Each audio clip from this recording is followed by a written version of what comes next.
Guys, UFC 314 is coming up, and my partners at DraftKings are helping get you in on all the action. In the co-main event, it's going to be Chandler versus Pimlet. In the main event for the World Championship, Volkanovski taking on Lopez. You are not going to want to miss this fight night, and right now, my partners at DraftKings are offering all new customers $150 in bonus bets when you bet just $5. Download the DraftKings app right now. When you sign up, use the code SONNEN. DraftKings, the crown is yours. Use your $150 at DraftKings same-game parlays for a shot at an even bigger payout. Combine multiple bets together from the same fight. Love the thrill of live betting? DraftKings has got you covered. Bet live on in-progress fights as they happen, which makes watching the fights that much more exciting. If sports betting is not yet available in your state, don't worry. You can still join in on all the fun with DraftKings Pick 6 with a shot at cash prizes. Download the DraftKings Sportsbook app right now. New customers use my code SONNEN. Bet just $5 on any wager and get $150 in bonus bets instantly. That's promo code SONNEN, only at DraftKings Sportsbook.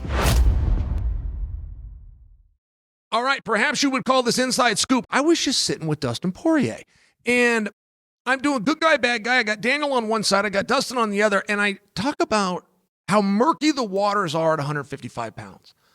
Like, we do not have a lot of clarity there. Our own champion, Islam, is talking about, hey, before I do anything, I got to see what happens with the title fight at welterweight, meaning he would like to leave 155 pounds. Ilia Topuria, who is the reigning featherweight champion of the world, but he's left the weight class, not to mention is undefeated. It's hard to imagine that you could put an undefeated world champion in any division, and at a minimum, he does not get to be a number one contender. Justin Gaethje, everybody's favorite fighter, who also has manager extraordinaire Ali Abdelaziz behind the scenes, making sure everything's in place.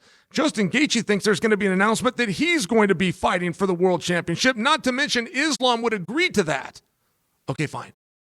What are you going to do with Poirier? We're told that he's going to be done, that he's going to do one more and be done. We're even told that the UFC is booking a venue in Louisiana as a bit of a send-off. Now, supposedly that send-off is going to be with Max Holloway, who's been Dustin's opponent not once but twice and also happens to be the reigning BMF champion. But we've seen the BMF champion fight before without having to contest the belt. In fact, Max just did it.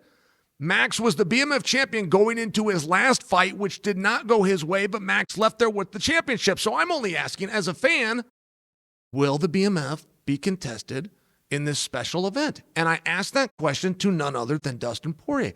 And then things got weird. As soon as I asked it, and I got to tell you, I thought I was asking a pretty simple question. I thought it was kind of like an elephant in the room type thing. Poirier starts getting, hey, I don't know where you got that information from. What he's trying to allude to is the fact that he and Max are going to fight, and whether that belt is up or not apparently has not been made common knowledge. And it's very normal in our industry. When two guys start chirping at one another and then they both go quiet, they've gone quiet because a deal has been reached. I was just under the impression that fight was announced. I thought that was announced for a main event. I thought it was a headline of a pay-per-view. The only thing, or at least detail-wise, that I personally was wondering is, are they going to put up the BMF belt? And asking Dustin Poirier, boy, things got weird. I mean, they really did. Like, he was worried that I was putting him in a position where he was going to have to reveal information that he was not yet ready to reveal. And I got to tell you, it made things more exciting for me. The fact that he didn't want to tell me because it was going to be so big at least leads me to believe, and I'm a historian, and all that means is I can reference any guess that I make based on history. I can tell you a time where in this exact same situation, somewhere in the past, and using history as the trajectory to the future, I can tell you yes. And if that's true here, then that means that Dustin Poirier and Max are going to fight. And it also means Max is putting up the BMF.